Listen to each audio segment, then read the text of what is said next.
The letter arrived on a Tuesday morning in the spring of 1882, folded twice and sealed with plain wax, carrying with it the weight of a man's entire future pressed into 3 short paragraphs. Arthur Fletcher had read it so many times that the paper had softened along the creases, the ink slightly smudged from where his thumb had traced over the words more than once in the quiet dark of his bunkhouse. His name was written at the top in a schoolteacher's careful hand, and the letter itself had been composed by Reverend Harold Crane of Dusty Creek, Texas, on behalf of a woman in his congregation who had need of a husband and was, by all accounts, a sensible and capable sort of person. Arthur was 31 years old and had spent the better part of a decade working cattle drives and riding fence lines across the Texas Panhandle, and somewhere between the sunburns and the solitude, he had come to the quiet conclusion that he did not want to die the way most cowboys died, broke, alone and forgotten in a field somewhere. He wanted land. He wanted a house with a real floor. He wanted, though he would not have said this out loud to another man, someone to sit across a table from at supper. The letter described the woman's name, which was Bessie Dalton, and gave her age as 26, and said she had been keeping her late father's homestead running since his passing 2 years prior, which spoke well of her character. The Reverend wrote that she was steady and plain, which Arthur understood to be the honest summary of a woman who would not give a man trouble, but also would not turn heads in a room. The Reverend also mentioned that she could cook, that she knew how to preserve food for winter, and that she had experience with livestock. These were practical qualities, and Arthur was a practical man, or he told himself he was. He had written back within a week, explaining his own circumstances with the same kind of measured plainness he expected from her. He had modest savings, a good reputation among the ranchers he had worked for, and an intention to buy a small parcel of land outside of Dusty Creek where a man might build something worth having. He was not a tall-tale sort of man, he wrote. He was just a man who worked hard and intended to keep doing so. They had exchanged 2 more letters after that. Hers were brief and practical, and told him things like the dimensions of her father's house, the number of cattle she still kept, and the condition of the well on the property. She did not write anything about herself that was not useful information, which he found, strangely, both reassuring and a little melancholy. He did not know if she was writing to him because she wanted to or because she had run out of other options, and he supposed the same question could be asked of him. The arrangement was made.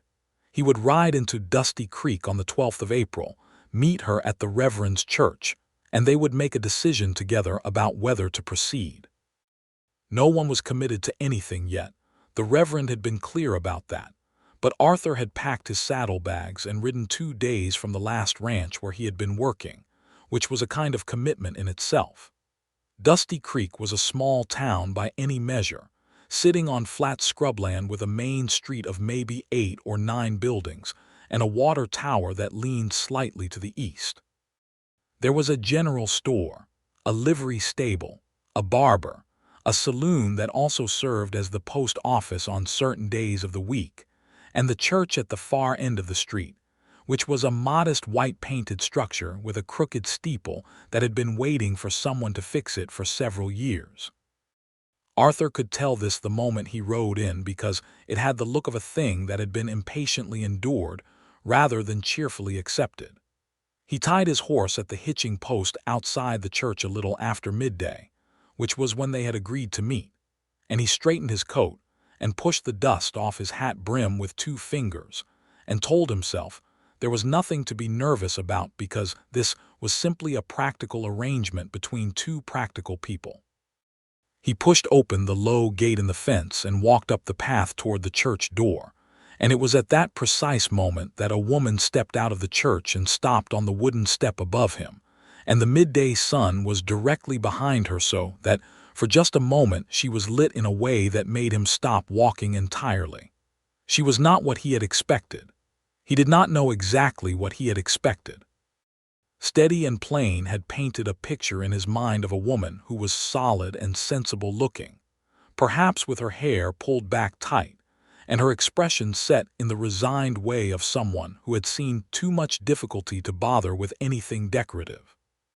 He had expected someone who looked like the letter had sounded.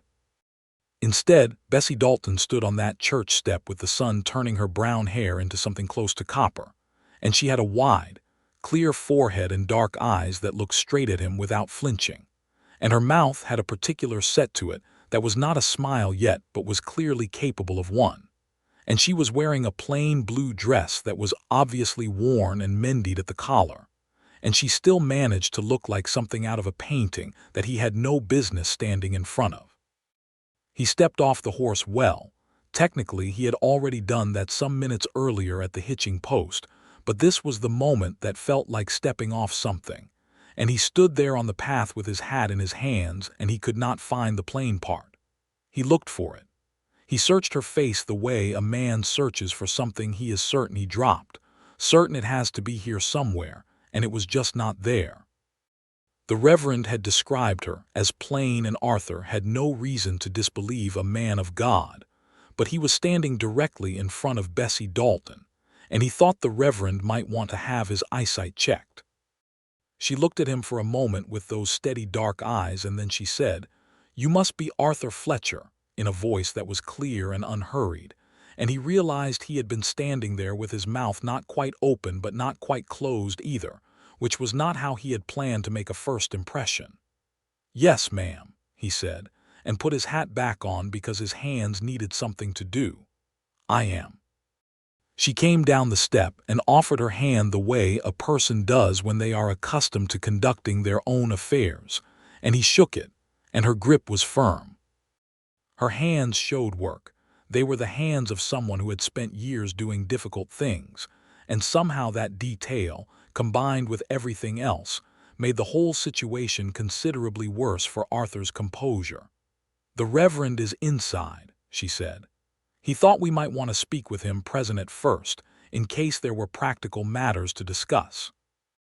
"That seems right," Arthur said, which was not the most interesting thing he had ever said in his life, but she nodded as though it was perfectly sufficient and turned to lead him inside.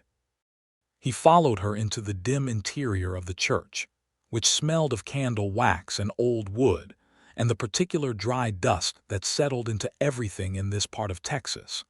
And Reverend Crane rose from the front pew with the cheerful relief of a man who had been privately uncertain whether either party would actually show up. Reverend Crane was a thin man in his late 50s with round spectacles and a warm, anxious manner, and he shook Arthur's hand vigorously and said something about the Lord's provision, and then settled them both into the front pew and took the chair from behind the small pulpit for himself, and they sat there in the dusty quiet of the church while Arthur tried to remember what he had planned to say. He had planned to say practical things.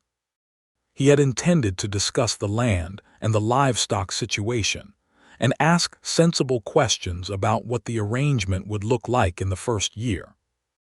Instead, he found himself sitting beside Bessie Dalton, who smelled faintly of wood smoke and some kind of herb he could not identify, and she was sitting with her hands folded in her lap with the perfect stillness of a person who had learned that fidgeting did not make things happen any faster, and he thought that was probably what the Reverend had meant by steady.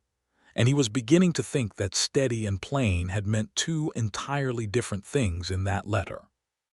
Reverend Crane said some opening words about the sanctity of the occasion and the wisdom of going into such things with clear heads and good intentions, and then he looked at Arthur and said, "Mr. Fletcher, perhaps you might tell Miss Dalton a little more about yourself. She knows the broad strokes from your letters, of course." Arthur turned slightly toward Bessie, who was already looking at him with that direct gaze, and he said, "I have worked cattle drives for about 9 years, mostly through the Panhandle and up into Kansas. I have money saved. Not a fortune, but enough to buy a modest parcel and start something real. I know how to build things and fix things, and I am not the kind of man who runs when it gets difficult." He paused. "I am not much for speeches." A small thing happened at the corner of her mouth. It might have been the beginning of a smile. It was gone before he could be sure. "That seems honest," she said. "I try to be," he said. She unfolded her hands and refolded them. "My father's property is 80 acres. He bought it in 1868 and built the house himself. It is not fancy. There are 12 cattle left, 2 horses, a dozen chickens. The roof on the barn needs attention. I have been managing it alone since he passed." She paused. "I am not looking for someone to come in and take it over. I am looking for a partner." The way she said the word partner was not romantic. It was businesslike.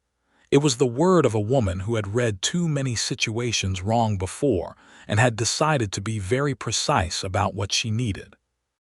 Arthur heard this with complete clarity and found that he respected it enormously.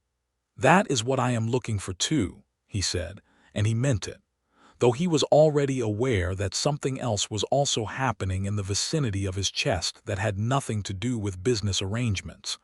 They talked for nearly 2 hours in that church. Reverend Crane interjected occasionally with gentle questions or clarifying remarks, but mostly he sat back and watched the two of them talk. And after a while he began to wear the expression of a man who was already composing the words he would use to tell his wife about this later. Bessie asked Arthur about his experience with crops, which she said she intended to expand the following spring if she had the help. He told her about what he knew and was honest about what he did not. She asked him about his family, and he told her his parents had both died of fever when he was 15, and that he had been on his own since then. And something shifted very briefly in her expression. Not pity, nothing soft like that, but a kind of recognition, as though she knew what that particular shape of alone felt like. He did not ask about her family because the Reverend's letter had already told him that her father had passed and that there was no other kin nearby, and he did not want to make her say it again. She asked him if he drank, and he said he had a beer occasionally on hot days and had never seen the appeal of more than that. She asked if he gambled, and he said he had lost $1 once, and it had offended him sufficiently that he had never done it again. That did make her laugh, a short, genuine sound that she seemed slightly surprised to find herself making, and Arthur decided that hearing that sound again was going to be a project of his going forward. By the time they stepped back outside into the afternoon sun, which had moved considerably westward and was now hitting the main street at an angle that turned the dust in the air to gold, the shape of something had been agreed upon between them. They would try. Arthur would ride out to the property with her that afternoon and see the land and the house, and they would meet with the Reverend again in 3 days' time to make it official if both parties were still willing. Arthur retrieved his horse from the hitching post and walked it alongside Bessie's brown mare, whose name was Clover, as they headed south out of town toward the Dalton property. The afternoon was warm and the scrubland stretched out around them in every direction, and somewhere off to the west there were dark clouds building that might mean rain by evening. "You did not say much in your letters," Arthur said after they had ridden a comfortable distance in silence. "Neither did you," she said. "I told you what I thought you needed to know." "As did I," he thought about this. "Did you have other offers, from the Reverend's letter, I mean?" She looked ahead at the trail. 2 others wrote. He waited to see if she would say more. She did not appear to feel any obligation to do so. "What happened with them?" he asked. "One was 73 years old and failed to mention that in his letter," she said. "The other came out and spent the first visit telling me about all the improvements he intended to make to the property and never once asked me what I thought of his ideas." Arthur absorbed this. "I see. Do you?" she said, glancing at him sidelong with a hint of something testing in it. "I think so," he said. "You have been running this place for 2 years. You did not send for someone to run it for you." The corner of her mouth moved again. This time he was watching for it. It was a small, contained gesture, that almost smile, and it struck him as the most honest thing about her because she did not seem like a woman who did things for show. "That is correct," she said. The Dalton property came into view around a bend in the trail, and Arthur pulled his horse up slightly to look at it. The house was a single-story structure of weathered wood, solid and plain in the literal sense, no decorative trim, No flower boxes, but well-proportioned and clearly built with care. The barn stood to the east of it, and he could see immediately from this distance that the Reverend had not exaggerated about the roof situation. There was a kitchen garden along the south side of the house, already showing spring growth in neat, determined rows. The whole property had the look of something that had been fighting to stay respectable against considerable odds. "It is a good property," he said, and he meant that sincerely.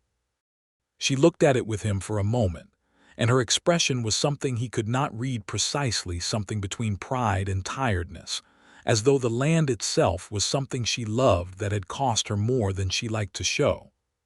"It was my father's whole life," she said quietly, and then she clicked her tongue and Clover moved forward again, and Arthur rode after her.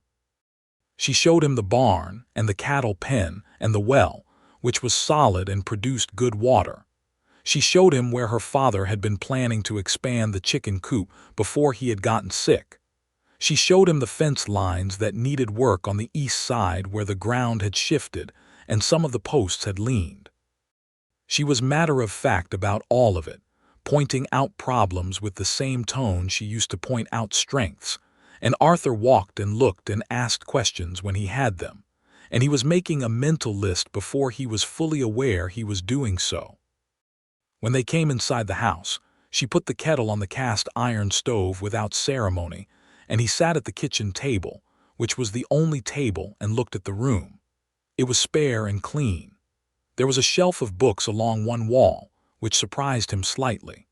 There were curtains at the windows in a faded yellow that had once been brighter, and there was a rocking chair near the fireplace with a piece of mending left on the seat as though she had gotten up from it suddenly and not come back to it yet. "You read," he said, nodding at the books. "My father did. I kept the habit." She said it simply, not offering it as a quality for him to assess. "What kind?" She glanced at the shelf. "History mostly. Some poetry. A complete set of agricultural journals that I find more useful than the poetry most of the time, though I would not want to be without either." He smiled at that, and she caught it, and this time she did not almost smile. She actually smiled, briefly and fully, and then turned back to the kettle with what he suspected was deliberate composure. He stayed until the sun was well down. They had coffee at the kitchen table and talked about the fence repairs and the barn roof, which he said he could get to in the first week if she had materials or knew where to source them. She told him what the local mill situation was, and where the general store stocked its hardware, and how the nearest town with a more reliable lumber supply was 12 miles east. They talked about the cattle, which were a mixed lot that her father had started collecting for reasons she had never fully understood, but which had resulted in a more resilient herd than a purebred line might have produced. They talked about the garden, and she mentioned the herbs she grew along the south wall that kept certain insects away from the vegetables, which was practical knowledge that impressed him. They did not talk about feelings. They talked about the place, which was, in its way, a conversation about everything that mattered. He rode back to town in the dark with his horse moving easy on a trail he had only ridden once before, and the stars enormous overhead the way they only get out in country this flat and this far from anywhere. And he thought about Bessie Dalton sitting across that kitchen table from him, and he thought about the way she had described her father's land with her voice going quiet and careful, and he thought about the shelf of books and the faded yellow curtains and the mending on the rocking chair. And he thought about those dark eyes that looked at him, as though they were deciding something important every single time. He thought about the Reverend's letter and the word plain, and he laughed once, quietly, there in the dark on the trail, and it echoed a little across the scrubland. He was back at the church 3 days later, and so was she, and they signed the papers in front of Reverend Crane with a witness from the congregation named Mr. Abel, who was a weathered old man who kept dabbing at his eyes with a handkerchief, and who Bessie seemed fond of in a patient way. The ceremony was brief and matter-of-fact, as both of them had expected, but the Reverend said the words with genuine warmth, and when Arthur put the simple band on Bessie's finger, the one he had bought from the jeweler in Amarillo before he had even left on this trip, operating on the hopeful assumption that things might go well. Her hand was entirely still, and she looked at the ring for just a moment before she looked up at him. "It fits," she said. "I had to guess the size," he said. "You guessed well." They rode back to the property together as husband and wife, their horses moving at a comfortable pace side by side, and neither of them said much for the first several miles. Arthur was thinking about the fact that he now owned, or rather, they now shared 80 acres and a house with a cast iron stove and a shelf of books, and that the life he had been building toward in his mind for years was now an actual physical thing he could go home to. The weight of that was remarkable. He had not expected it to feel quite like this.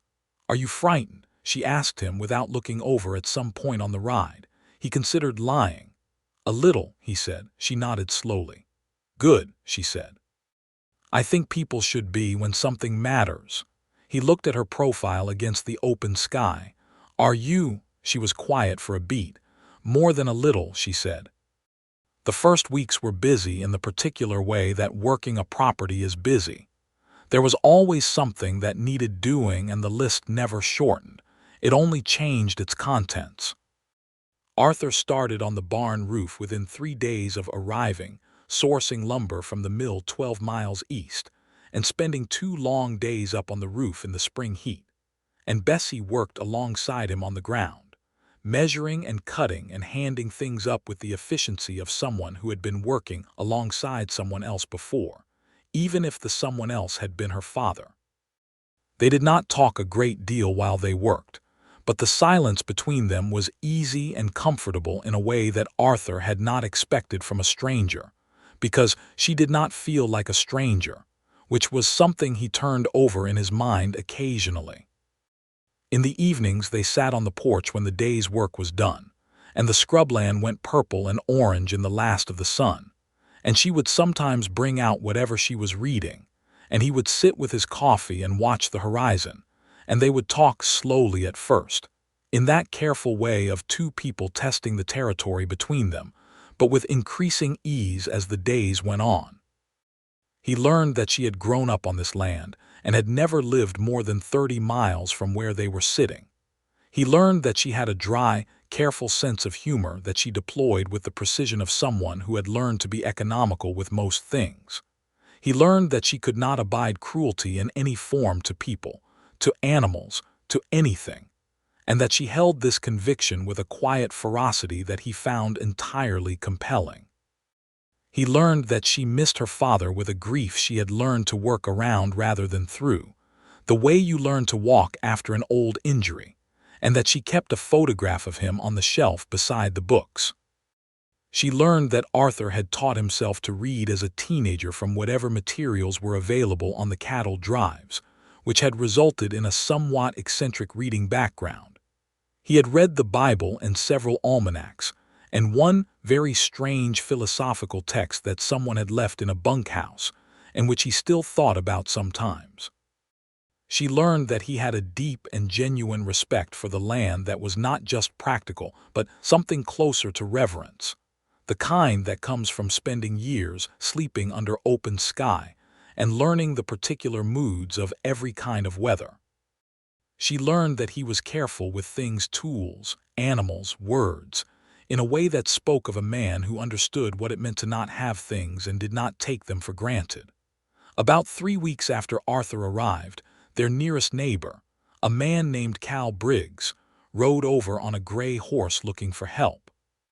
Cal was a large, florid man in his 40s who ran a small ranch about 2 miles north, and who had a habit of talking at considerable length about his own opinions, most of which Bessie had privately found exhausting over the years. But he arrived looking genuinely rattled, with his hat in his hands and a worried expression replacing his usual confident bluster. "Bessie," he said, pulling up at the gate and then seeing Arthur. "Mr. Fletcher. Good to see you out here, sir. I heard the news about the wedding." He said the last part with a kind of relieved approval, as though the existence of Arthur on this property resolved a concern Cal had been carrying for some time. Arthur noticed this and did not particularly enjoy what it implied, that a property run by a woman alone had been a worry to the neighbors in ways that a property run by a married couple was not. He could see from the slight tightening around Bessie's eyes that she had noticed it too and had decided not to spend energy on it right now. "What is the trouble, Cal?" Bessie asked. "Cattle rustlers. Or someone is anyway. I'm missing 6 head since Sunday, and the Carmichael place north of me is missing 4. Someone is coming through at night and taking animals that are not theirs." This was a serious matter. Rustling was not uncommon in this part of Texas in 1882. The land was open and enforcement was spread thin, and a man who wanted to take cattle could do it under cover of dark with relative ease if the rancher was not prepared. Arthur had seen it before on larger operations and knew how quickly it could erode a small outfit's ability to stay solvent. "We will check our fence lines tonight and keep the cattle closer," Arthur said. "Do you know which direction they are coming from?" Cal thought this was a very good idea and said so at length. They talked for a while about what they knew, and Cal rode off slightly reassured, and Arthur and Bessie looked at each other. "How many cattle could we afford to lose?" he asked her directly. "None of them," she said with equal directness. "Losing 3 would hurt. Losing 6 would put us in a very difficult position.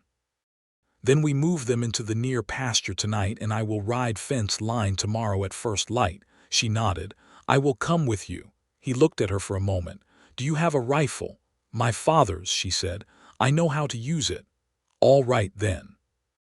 They spent that evening moving the cattle into the near pasture and reinforcing the gate, and that night Arthur slept lightly and was up before dawn, and Bessie was already in the kitchen with the stove lit and coffee made when he came through, which told him she had not slept much either. They rode out together in the gray pre-dawn light along the fence line, and it was the first time they had been out in the open country together at that hour, and the world had a particular quality to it. The cool, hushed blue of very early morning, with the first birds starting up their noise across the flat land, and the horses breathing out small clouds of steam, and Bessie riding easy beside him with her father's rifle in the saddle scabbard and her hat low against the wind. They found the weak point in the south fence by mid-morning, 2 posts pulled up clean, and the wire cut and carefully replaced to look undisturbed from a distance. Someone knew what they were doing. Arthur crouched by the posts and looked at the ground, which showed the faint trace of hoofprints heading south.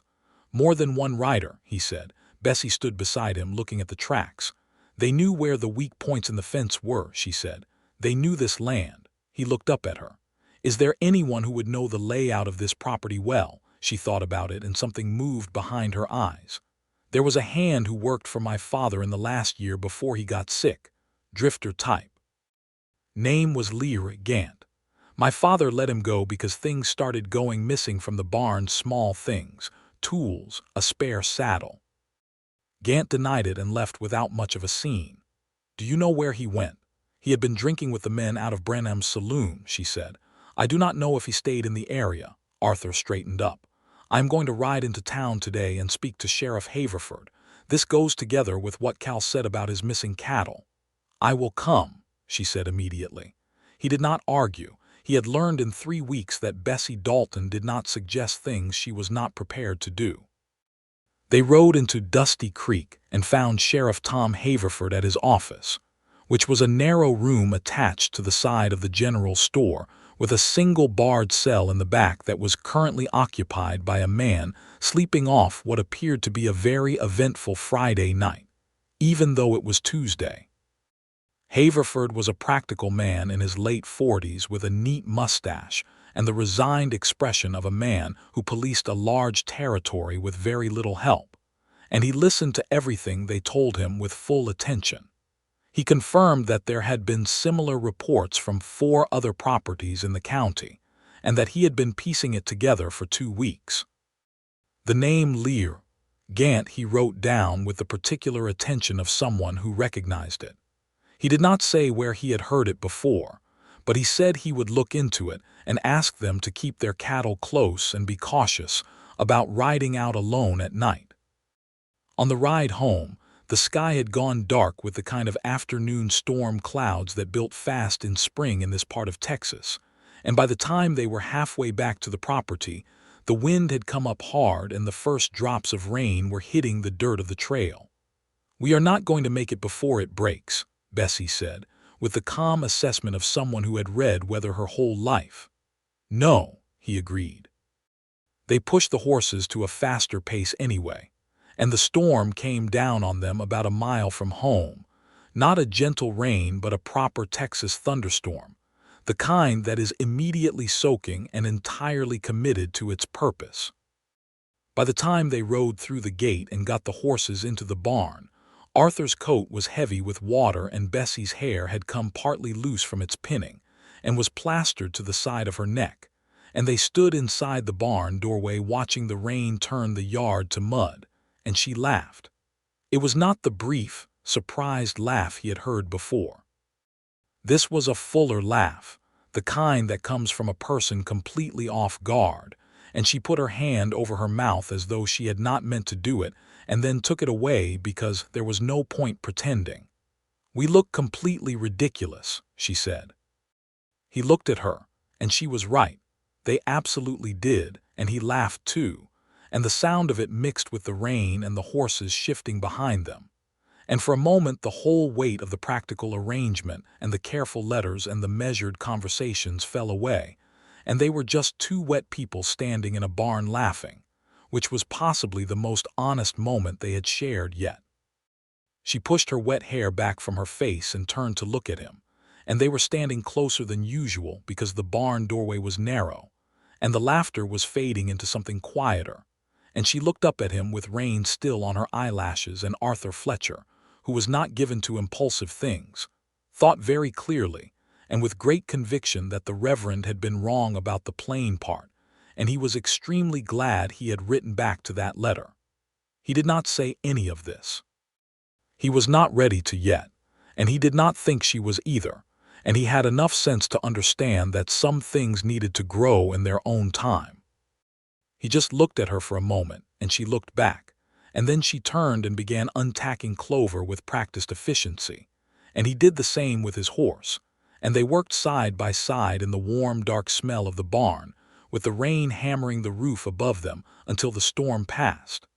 Sheriff Haverford found Leroy Gant 2 weeks later, part of a small group of 4 men who had been systematically working the properties in a 20-mile radius.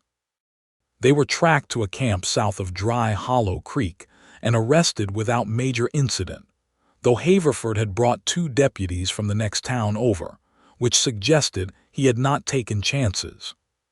3 of the men were wanted in other counties on related charges. The cattle that could be identified were returned to their owners, and Cal Briggs rode over to the Dalton place to deliver the news personally and to shake Arthur's hand with great vigor and say that it was good to have a man of quality in the neighborhood, which Arthur thanked him for while being fully aware that Bessie, standing 3 feet away, had done as much as anyone to get the situation resolved. When Cal had ridden away, Bessie looked at the retreating figure and said calmly, "He means well." "He does," Arthur agreed. "He simply has never considered that capable people come in more than one configuration." "A common failure of imagination," Arthur said. She looked at him with the measuring look he had come to know well.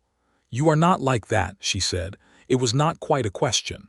"No," he said simply. "I do not think I am." She nodded once, as though settling something, and went back into the house, and he stayed on the porch for a moment looking out at the property, the repaired barn roof gleaming in the afternoon light, the cattle moving peacefully in the near pasture, the garden coming in well along the south wall, and felt the particular, complicated satisfaction of a man who has ended up somewhere better than he knew how to plan for. Summer came on fast and hot, the way it does in Texas, and the days got long and the work was relentless, but they moved through it together with the rhythm of 2 people who had figured out how the other moved, who needed to lead and who needed to follow on which tasks, where to ask and where to simply act. Arthur learned that Bessie was more decisive than he was about most things and faster to commit to a course of action, but that she also listened more carefully than most people he had known, and that she would change her mind when presented with good information, which was a quality he admired because it was rarer than it should have been. She learned that he had a patience with difficult problems that she did not naturally possess, that where she moved fast and decisively, he would sometimes stand and look at a thing from 3 sides before touching it, and that this was not hesitation but a kind of thoroughness that saved them from mistakes she would have made alone. She learned that he was quietly funny in a way that crept up on her, and that he found her funny too, which she had not quite expected because most people found her too direct for comfort. They had disagreements. There were things they had to work out, as 2 people always do when they are learning to share space and decisions. There was a particular argument in July about whether to sell 2 of the cattle or keep all 12 through the summer, and it got heated enough that she went out to the garden to cool off, and he went to the far fence line to do the same. And when they came back together, an hour later both of them had realized the other person had a valid point, and they settled on a compromise that was better than either of their original positions. He thought afterward that this was probably what she had meant when she had said she wanted a partner. One evening in late July, when the heat had finally released enough at sundown for sitting outside, they were on the porch and she was reading, and he was finishing off a letter to an old colleague about a cattle buying opportunity he had heard about, and the air smelled of warm dust and whatever flowering thing was on the scrubland in summer, and she set her book down and looked out at the orange horizon and said, "Are you happy here?" He looked up from his letter. He thought about the answer with the seriousness the question deserved. "Yes," he said, "more than I expected to be." She was quiet for a moment. "I want to ask you something and I want you to answer honestly." "All right." She turned to look at him, and her expression was careful and unguarded at the same time, which he had come to understand was the way she looked when she was talking about something that mattered to her.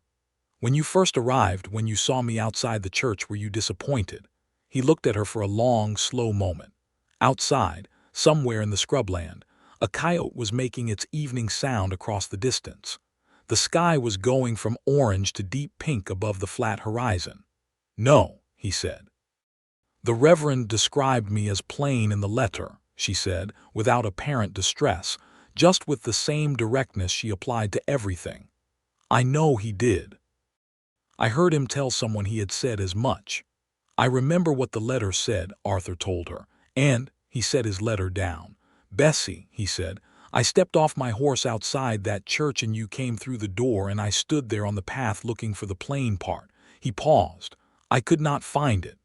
The color that came into her face was not from the sunset, though the sunset was spectacular. She looked at him for a long moment with her dark eyes steady and wide, and then she looked back at the horizon with the deliberate composure of a woman who had not been told that sort of thing before, and was figuring out what to do with it. "I think," she said finally, "that the Reverend has a certain idea of what beauty looks like, the decorated sort, the kind you see in illustrations." "I think the Reverend was describing the absence of decorative qualities," Arthur said, and somehow confused that with the absence of something worth looking at. She was quiet again. Then she said, very quietly, "Thank you for that." "It is only the truth," he said. The coyote called again, farther off this time, and the sky went fully dark at the edges, and the stars started coming out over the flat land, and neither of them said anything else about it for a while. But something had shifted. Some small, careful distance that had been maintained out of mutual caution had moved a little, and the air between them was different afterward. He started small things after that, without planning them. He left the first of the wild sunflowers that came up along the fence line on the kitchen windowsill one morning when he had been up early, and she had not yet come down. He did not say anything about it when she found it, and she did not make a fuss about it, but she put it in a small jar of water, and it stayed on the windowsill for several days. When the next one came up, he did the same thing, and then a third, and eventually she looked at him over breakfast one morning and said, with the almost smile, "You are the reason the fence-line flowers keep disappearing," and he said, "I do not know what you are talking about," and she laughed. He began reading in the evenings. He borrowed one of the history books from her shelf, a battered account of the Civil War that her father had apparently annotated in the margins, which Arthur found fascinating both for the history and for the small glimpses of the man Bessie's father had been through his handwritten notes.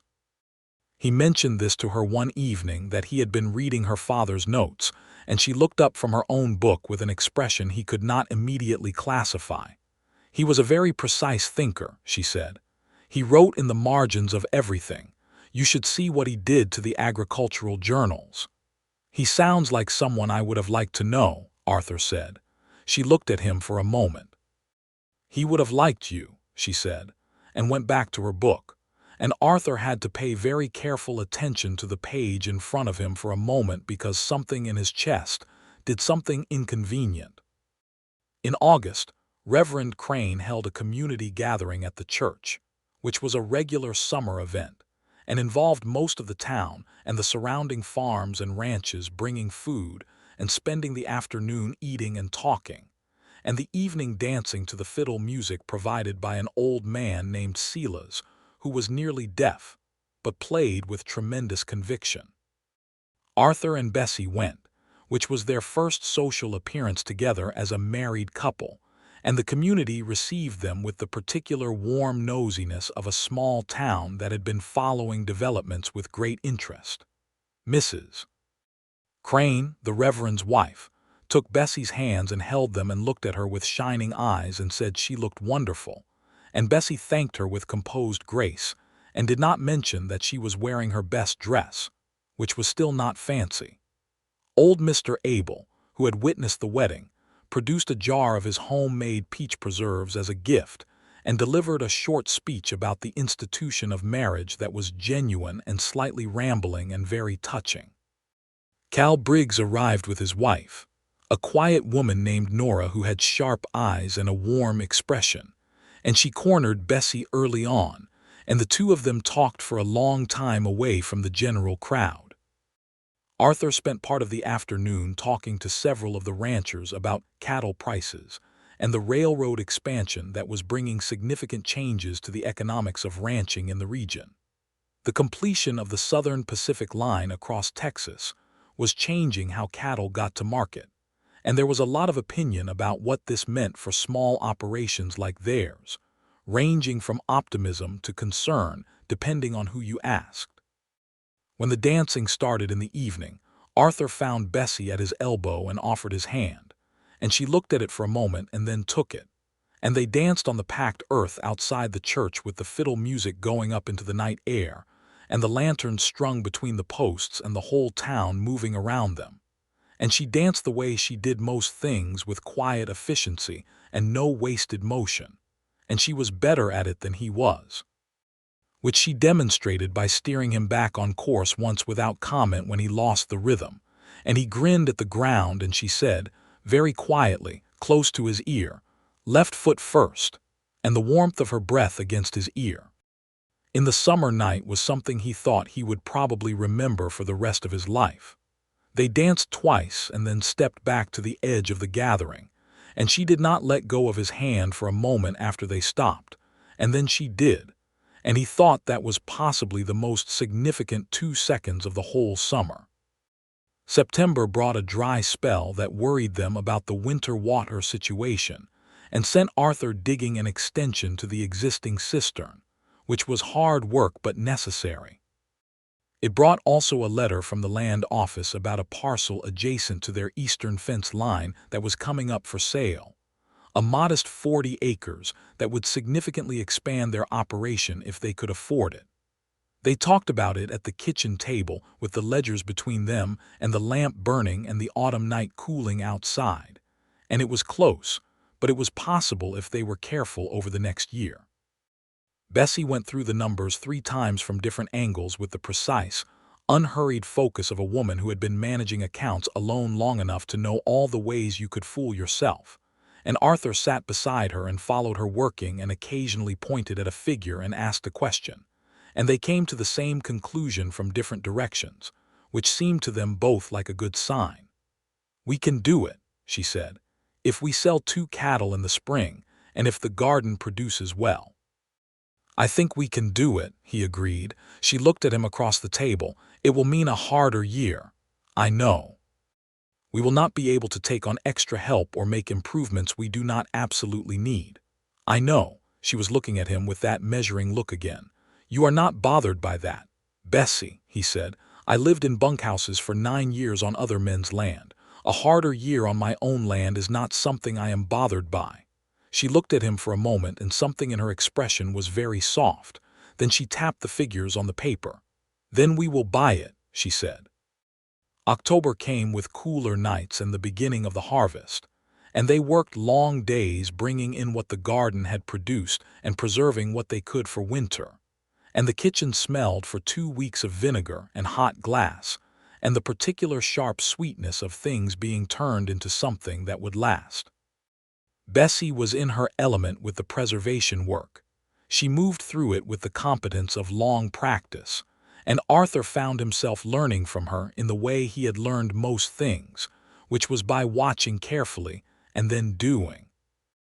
One evening in mid-October, when the day's work was finally done, and the kitchen was clean, and the jars stood in rows on the shelves with an air of solid achievement, they sat together on the porch in the cool evening air, and Arthur looked at those rows of jars through the kitchen window, and then looked out at the dark land, and he thought about where he had been a year ago, writing fence lines on somebody else's property, and he thought about the letter folded in his coat pocket, the original one, which he had kept without quite deciding to, the one with the creased paper and the smudged ink.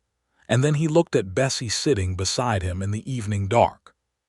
She was looking at the stars, which were out in their full October brilliance, and the starlight was doing something interesting with her profile. And she was very still in the way she was when she was thinking about something she had not yet decided to say.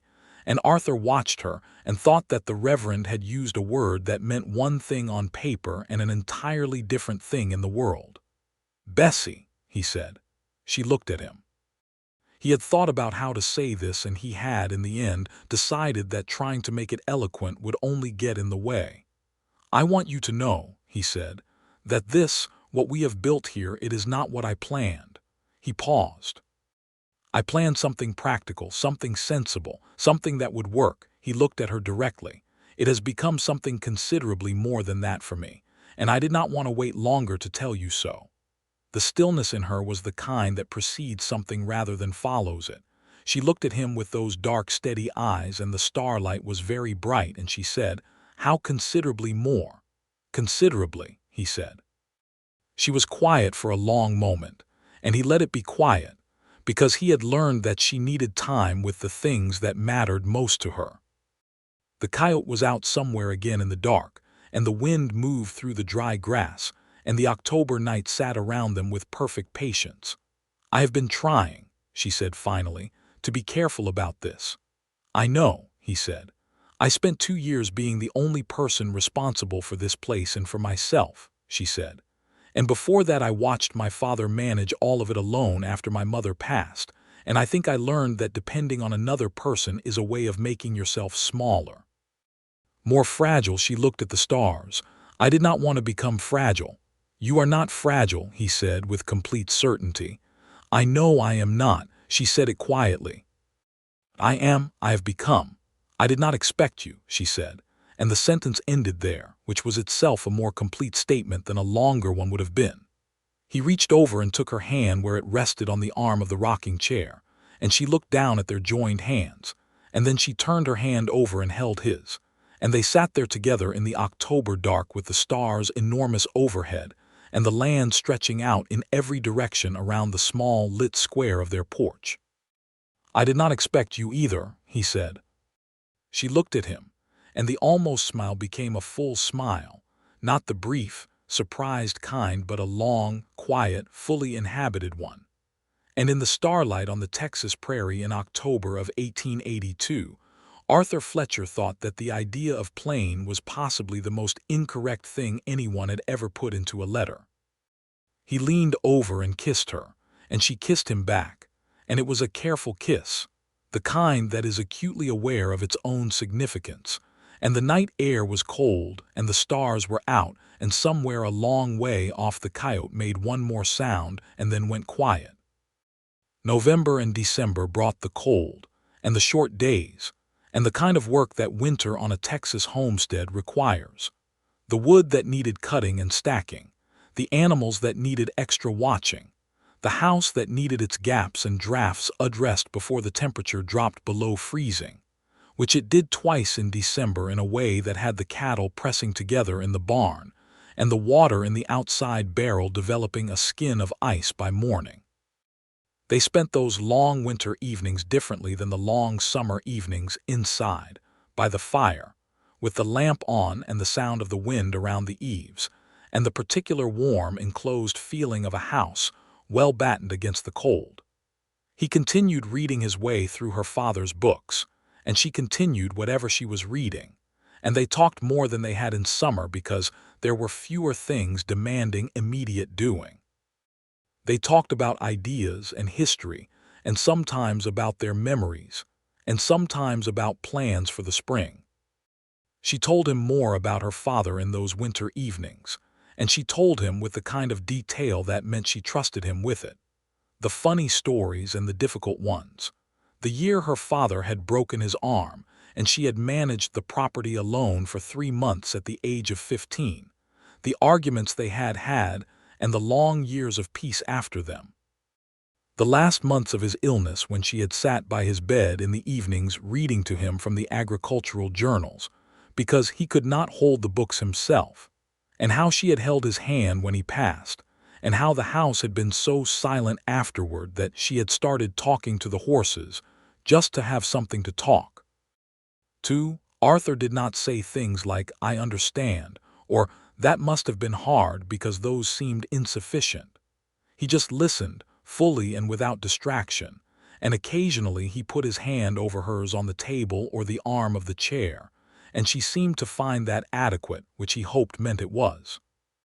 He told her about his parents, which he had not talked about in years, his mother's voice, which he could still hear in some corner of his memory though her face had blurred, and his father, who had been a very quiet man who expressed love through the quality of the work he did, which had seemed insufficient to Arthur as a boy and now seemed, from this distance, like the language of a man who had not been taught another one.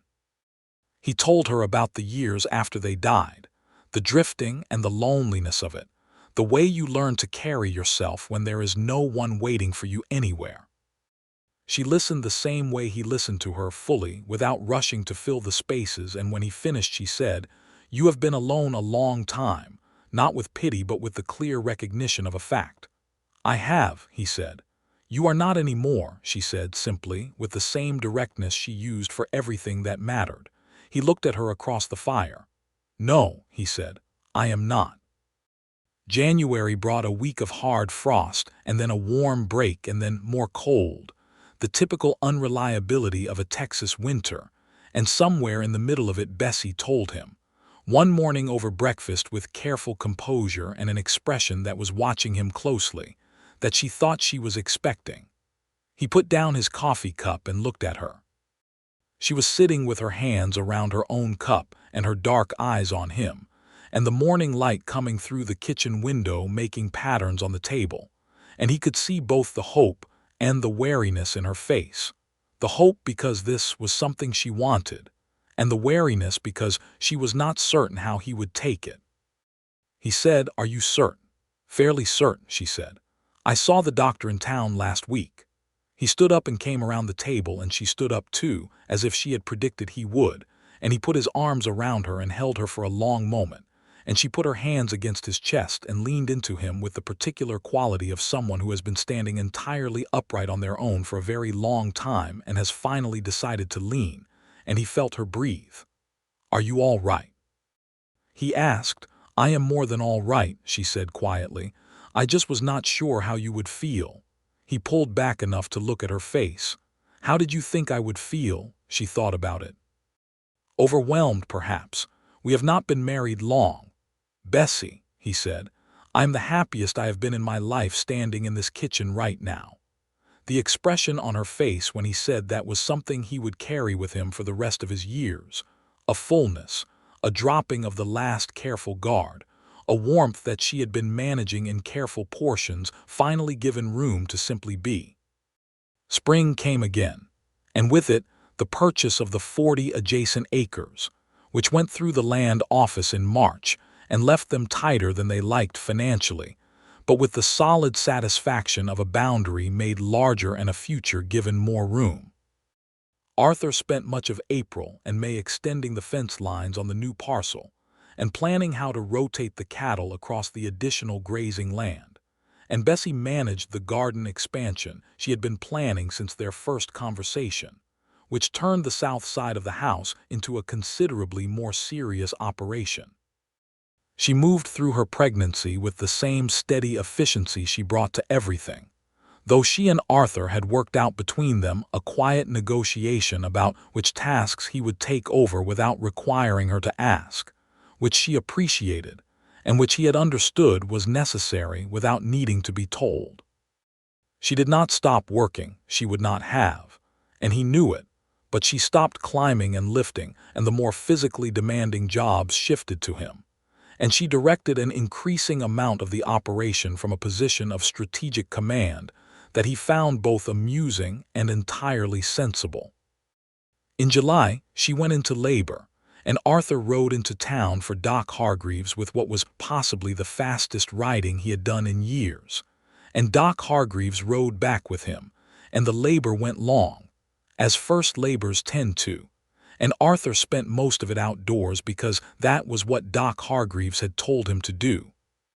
Walking back and forth in the summer night along the fence line nearest the house and listening to the Texas night, and praying in the particular unsophisticated way of a man who does not pray regularly, but is fully prepared to in a crisis.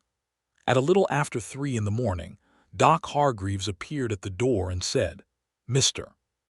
Fletcher, you have a son," and Arthur went inside.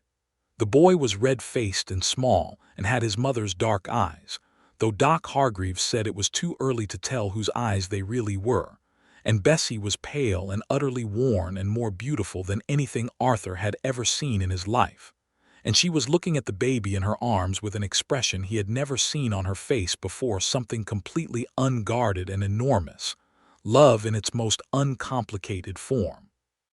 "Robert," she said when he sat on the edge of the bed beside her and she looked up at him. "After my father." "Robert," he repeated. "Yes." He put his arm around her and she leaned against him and they looked at the baby together. And the lamp burned low in the room, and outside the Texas summer night went on with all its usual business, entirely indifferent to the remarkable thing that had just happened in the house on the edge of the scrubland. They named him Robert James Fletcher, the James for Arthur's father, and he was a vigorous and opinionated baby who made his preferences known with considerable noise, and who, as the weeks went on, developed the particular combination of his mother's direct gaze and his father's stubborn patience that made the adults around him feel occasionally negotiated by someone who could not yet form sentences. The year rolled forward. Robert grew and the property grew with him, and Arthur and Bessie built something that was more than the sum of its practical parts, a life that had depth and humor and the particular richness that comes from two people who have decided to know each other fully and have found that the more they know, the more they want to know. Old Mr. Abel passed in the autumn of the following year, quietly, at a considerable age, and Bessie felt it more than she showed at the funeral, because he had been a fixed point in her landscape since childhood and his absence changed the shape of things. Arthur sat with her that evening by the fire and she talked about him, his habit of presenting preserves at every occasion, his long, wandering monologues about marriage that always circled back to something genuinely wise, his steady, cheerful presence at the edge of her life for as long as she could remember, and Arthur listened and held her hand and let her grieve without trying to redirect it. "He approved of you from the beginning," she said at one point. "I remember the handkerchief," Arthur said. She laughed a little wetly. "He cried at almost everything, but especially at things he thought were right."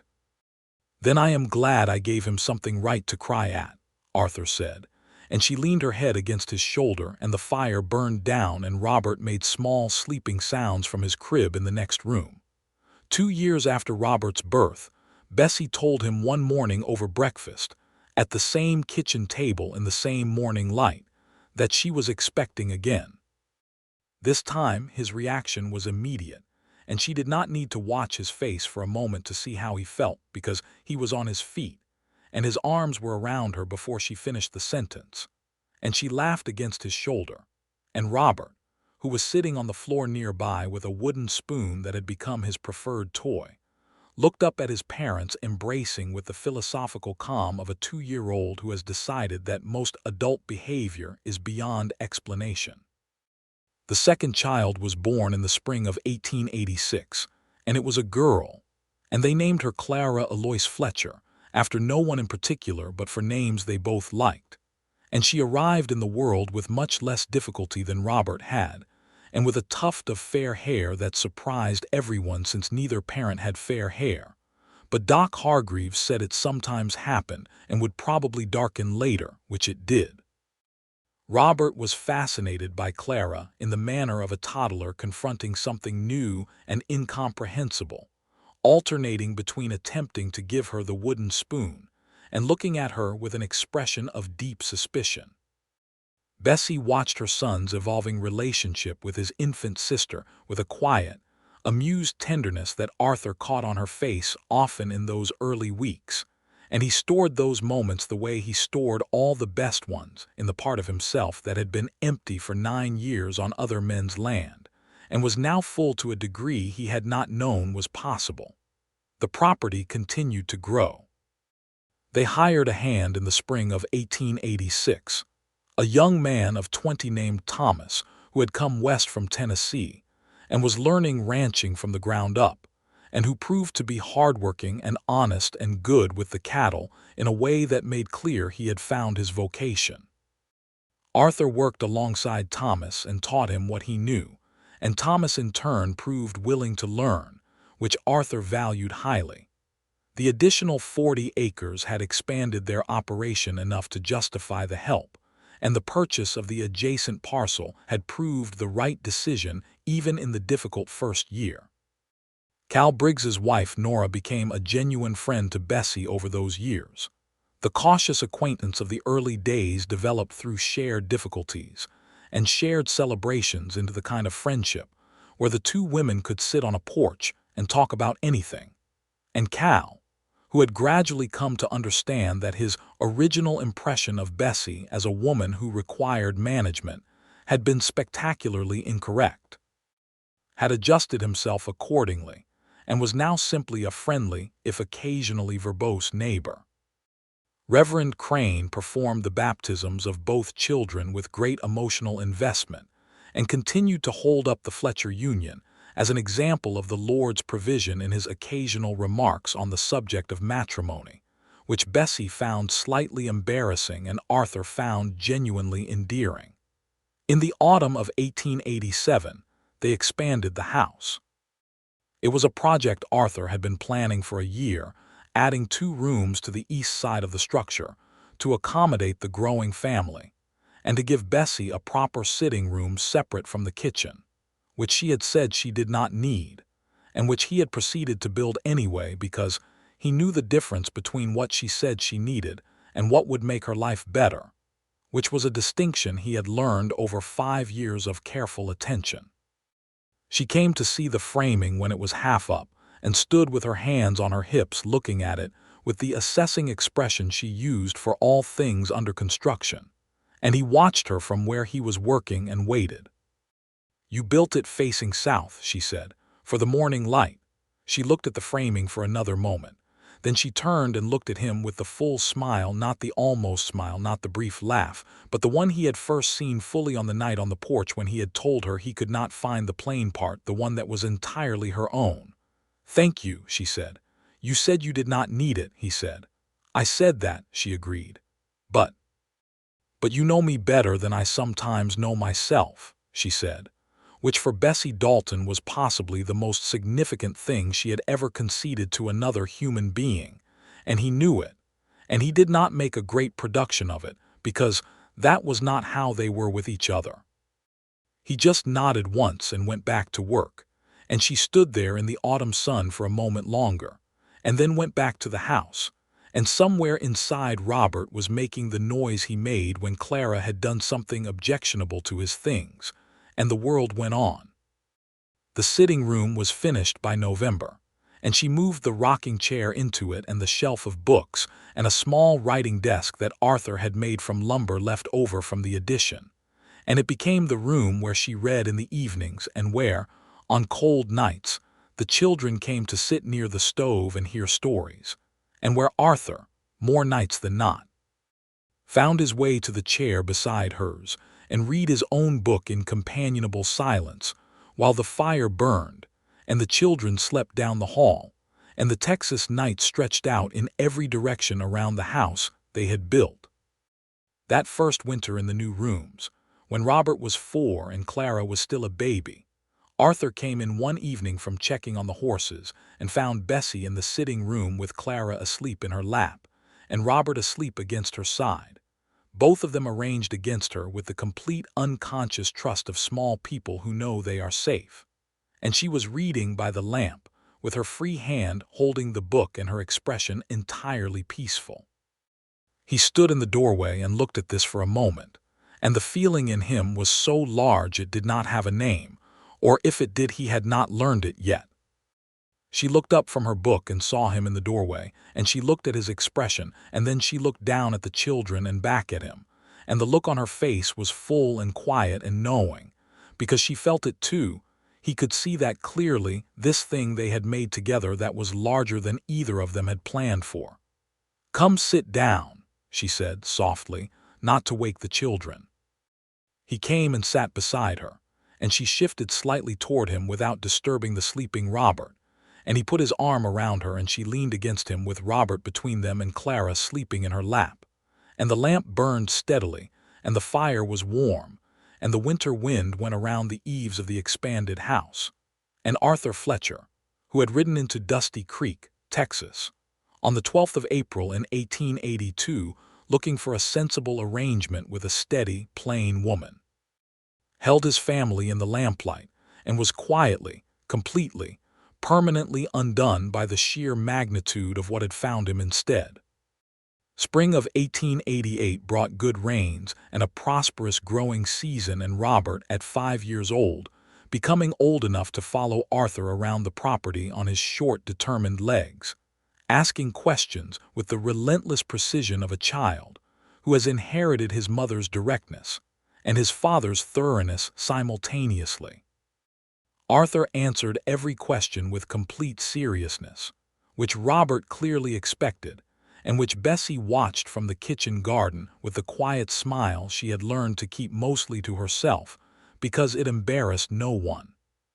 Thomas had proven himself so thoroughly in his 2 years with them that Arthur sat him down in the spring and offered him a wage increase and a permanent position rather than seasonal work, which Thomas accepted with a gravity that showed he understood what was being offered.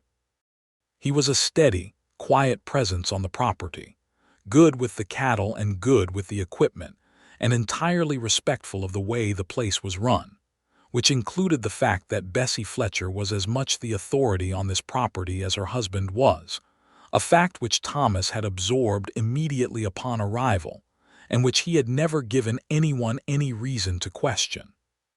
Clara at 2 was developing a personality of considerable energy and opinion, and the house was never quiet when she was awake, which was essentially always because she had not yet discovered the appeal of sleeping past dawn. She was a cheerful, determined, noisy small person who adored her brother and followed him everywhere he would let her, which was not always far because Robert was at the age of preferring the company of adults who could discuss the operational details of the cattle drive he was planning in his imagination. But he was generally kind about it in the Fletcher way, which was to be patient rather than warm, which eventually, over time, amounted to the same thing. In the evenings of that prosperous spring, sitting on the expanded porch with its view of the extended fence lines, and the land they had purchased, and the barn that had a roof that did not leak anymore, and the garden that was producing better than any year before. Bessie sometimes told Arthur what she had been thinking about: the future of the operation, the plans for the following year's planting, the book she was reading that was a history of Texas before the war, the letter she had received from Nora Briggs about an event in town. And sometimes she did not say anything in particular, and they just sat in the evening quiet together. And it was the same comfortable silence it had always been. The silence of two people who have said enough important things to each other that silence is not a void but a presence. And he thought that was probably the truest measure of what they had built, not the land or the cattle or the rooms added to the house, but the fact that they could be quiet together, and neither of them needed it to be anything other than what it was. One evening in the early summer of that year, Bessie was going through some papers at the writing desk in the sitting room, and Arthur was in the kitchen doorway looking out at the last of the evening light on the property. And she called to him, and he came in, and she was holding something, and he saw what it was. It was his letter. The original one, the first letter she had received from him, which he had written from the bunkhouse in the Panhandle on a cold March night in 1882, stating his practical qualifications and his intentions. She had kept it. He had not known she had kept it. "I have been sorting my father's correspondence," she said. "His papers were in the desk. I found this with them." She paused. "I put it there at some point. I do not remember exactly when." He looked at the letter in her hand and then at her face. "You put it with your father's papers," he said. "The things I wanted to keep," she said quietly, "I kept with his." He looked at her for a long moment, and she looked back at him, and she was not making a speech of it. She was just saying it simply, the way she said everything that mattered, without decoration or performance. He took the letter gently from her hand and looked at his own handwriting on the page, the careful sentences of a man who had been trying to sound practical and reliable, and who had not yet known what he was writing toward. Then he looked at the woman sitting at the writing desk with the lamp behind her, and the children's voices coming faint from down the hall where they had been put to bed, and the summer night coming in through the open window. And he thought about every mile of road, and every winter in a bunkhouse, and every morning he had woken up alone on other men's land, and how all of it had been, without his knowing it, the road to exactly this. "I want to tell you something," he said. She looked up at him. "I wrote that letter because I thought I was looking for something practical," he said. "A sensible arrangement, a partnership that would work." He folded the letter and set it back on the desk. "And I found that, but what I found was much bigger than what I was looking for." He paused. "You are the best thing that has ever happened to me. I want you to know that I know that, not just today, every day." Bessie sat very still for a moment, and then she pushed back the chair and stood up, and she put her hands on either side of his face, which she had never done before in quite that way, and she looked at him with those dark eyes at close range. And then she kissed him, not carefully, not with the composed restraint of the woman who had decided to be economical with the things she felt, but with her whole self. And he put his arms around her, and the summer night went on outside, and the children were asleep down the hall, and the lamp was burning, and the Texas land stretched out to the horizon in every direction, and this was it. Arthur Fletcher knew. This was exactly it. They celebrated their 10th anniversary in the spring of 1892, which Reverend Crane marked by delivering a speech of considerable length at a small gathering at the church that included most of the people who had been present at the original ceremony, minus Mr. Abel, who was much missed, and who Cal Briggs raised a glass to by name. Robert was 9 and had his mother's precision and his father's patience in a combination that was already suggesting he might be a formidable person when he grew up. And Clara was 6 and had shown an early and passionate interest in the horses that suggested her future was going to involve either a great deal of riding or a great deal of negotiating with her parents about riding, or possibly both. Thomas had been with them 6 years, and had become something between an employee and a member of the household, which was a gradual thing that neither Arthur nor Bessie had decided exactly. It had simply happened over years of shared meals and difficult seasons, and the particular bonds that form between people who depend on each other for something real. The property was, by the standards of a small Texas homestead in 1892, a successful one. They had 120 acres now. They had purchased another parcel to the south the previous year when it had come available, and the finances had finally been in the right place to do it. They had 28 cattle and 4 horses and a proper kitchen garden, and an orchard that Arthur had planted along the south edge of the new parcel 4 years prior, and which was just beginning to produce in earnest. There were peach trees and apple trees and 2 plum trees, and the plums had done especially well, and Bessie had made preserves from them the previous autumn that had turned out so well she had given jars to half the town at Christmas, which had been received with considerable enthusiasm. They had plans for the spring that included another expansion to the cattle herd, and a new chicken coop that Robert had been designing on paper with a seriousness that deserved respect. Clara had extracted a promise from her father about teaching her to properly ride by summer, which Arthur had made because he intended to keep it, and because Bessie had given him a look that said she was going to enjoy watching this process considerably.